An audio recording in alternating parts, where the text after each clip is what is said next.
அவர்களுடைய துயரத்தை நீக்குவது உன்னுடைய தொழில் அப்படிங்கிற. நான் தெரிஞ்சு செஞ்சீங்க, தெரியாம நீ எப்படியோ செஞ்சிட்டியா, பலன் அனுபவிச்சு.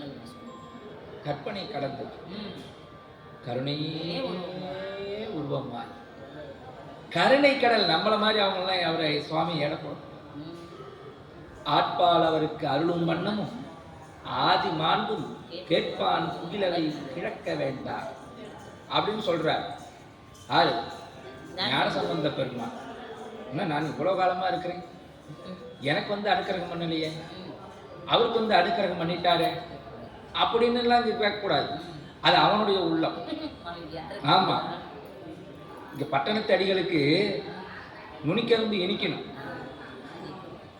ஆனா பத்தகிரி அப்ப முத்திக்கு போயிட்டாரு. குருநாதருக்கு நுனிக்கெலும்பு இருக்கு, நாங்கள் முத்திக்கு போயிட்டாரு இல்லையா. அது எதுக்காக நான் இவ்வளவு தூரம் சொல்றேன்னா, முதல்ல இதை விதைக்கணும், அப்புறம்தான் பதியத்தை விளைக்கணும். நான் பாட்டை மட்டும் சொல்லிட்டு பண்ணணும்னு வச்சுக்கோங்க, இந்த பதியத்துடைய சிறப்பை சொல்லணும், மனசுக்குள்ள அதை பதிக்கணும். அப்பதான் நம்ம எதுக்காக பாடுறோம், எதுக்கு பாடணும்னா கூட பரவாயில்லைங்க, நமக்கு தெரியலனாலும் பரவாயில்ல, யாராவது பாடும்போது உட்கார்ந்தாவது கேட்கணும். ஆமாம் இல்லையா, நம்ம அதுக்கு ஒரு மரியாதையாவது செஞ்சுட்டு நம்ம ஒரு சிலர்லாம் நம்ம இருக்கிறாங்க, அவங்க பண்ணாங்கன்னா இல்லை அவங்க பண்ணாங்கன்னா நம்ம காதை அடிச்சுட்டு ஓடிப்பார். அது என்ன அவன் பாடி நான் கேட்கறது அப்படி, இவங்க நல்லா பாடலாம் சொல்லல, அப்படிலாம் நினைச்சிடாதீங்க.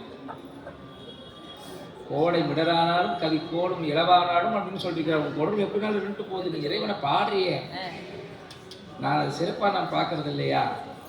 ஆனா அப்படி இல்லை, அது என்ன இவன் என்ன பாடுறது, நான் என்ன கேட்கறது, அவன் பாடுறது நான் கேட்க மாட்டேன். அப்படிலாம் எல்லாம் இறைவனுக்கு தெரியும். அவன் எழுதும் கீழ்கணக்கு இன்னும் பெரிய எழுதி வச்சுக்கிட்டே தருப்பான்.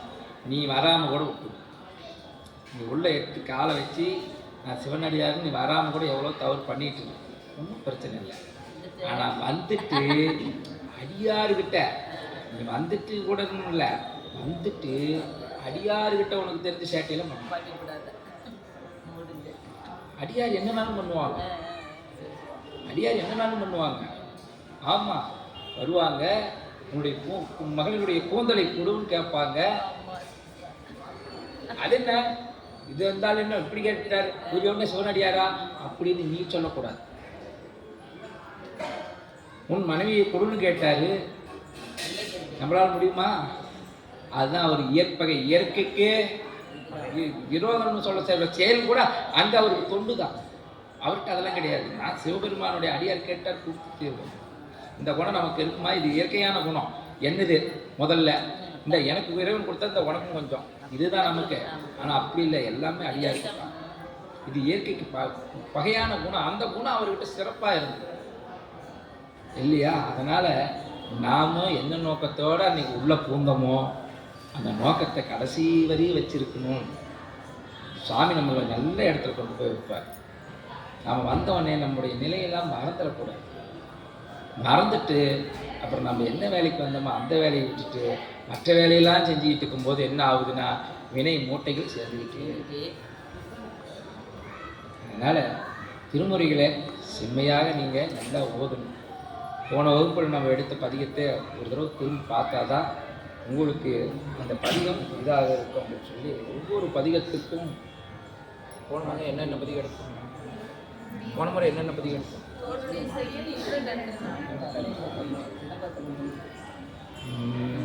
யாராவது தோடு செய்ய பாடி காட்டுறீங்களா? எல்லாரும் சேர்ந்து கூட சொல்லுங்க. ஒருத்தராக சொல்றதுக்கு இதாக இருந்தாலும் எல்லாரும் சேர்ந்து கூட சொல்லுங்க. நாங்கள்லாம் சாமிகிட்ட இப்போ திருமுறை படிச்சுட்டு திரும்பி பாடி காட்டுறதுக்கு நாங்கள் எங்களுக்கு பல காலம் ஆச்சு. பயந்தோம்.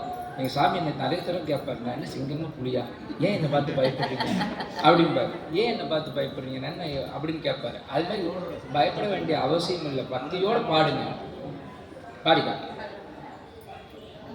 ஏன்னா எனக்கு தெரிஞ்சாதான் நீங்கள் என்ன பண்ணுறீங்கன்னு பார்த்துட்டு திரும்ப நான் உங்களுக்கு அதை திருத்தம் பண்ணி சொல்லித்தர முடியும். அதுக்காக திருச்சிற்றம்பலம்.